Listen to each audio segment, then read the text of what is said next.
What makes a great leader? Is it power, influence, or the ability to command others?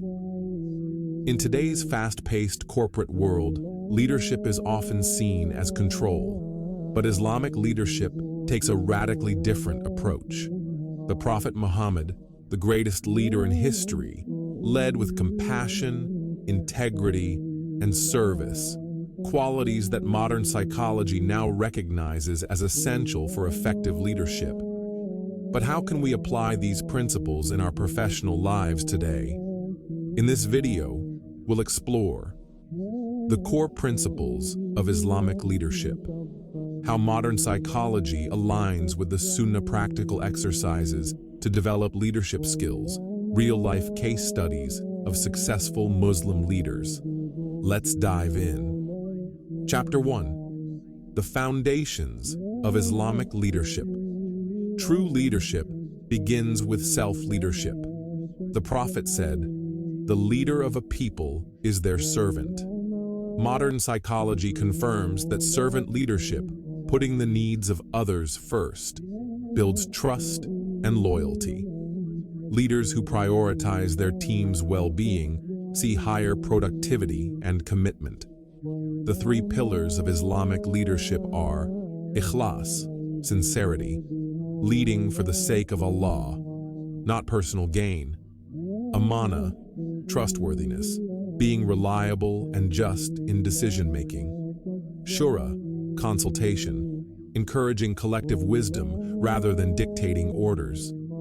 Ask yourself, am I leading with sincerity, trust, and wisdom? What changes can I make to align with these principles?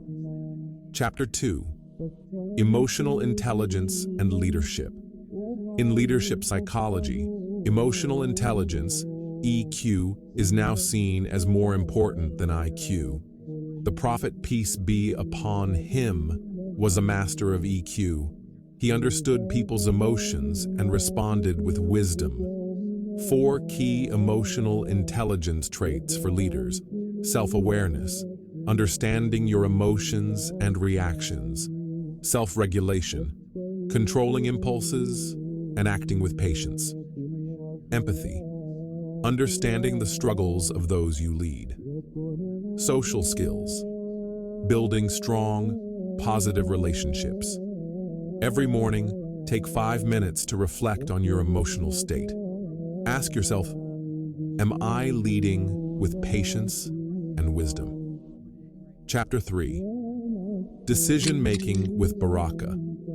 Islamic leadership values shura, consultation. Studies show that collaborative decision-making leads to better problem-solving and stronger team unity.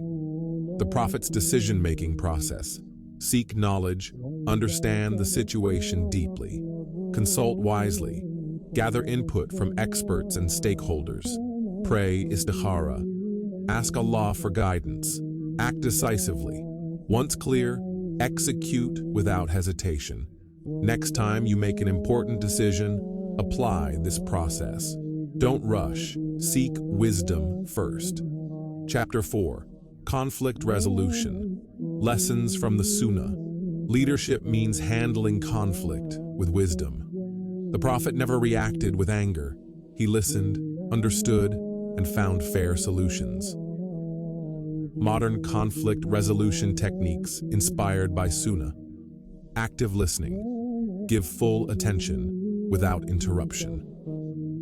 Seeking common ground. Focus on shared goals. Remaining just. Be fair, even if it goes against personal interests. Practice active listening for a day. When a conflict arises, pause before responding and seek to understand first. Chapter 5. Leading with vision and purpose.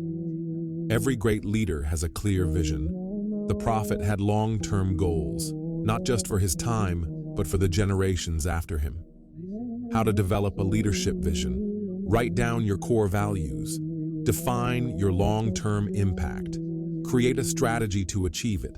Take small steps daily toward that goal. Ask yourself, what is my purpose as a leader? Write down a one-sentence leadership mission statement. Conclusion: the modern Muslim leader.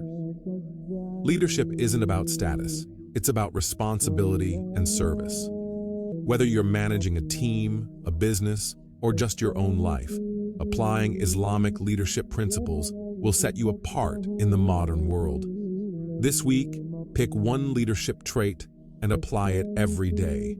Share your experiences in the comments.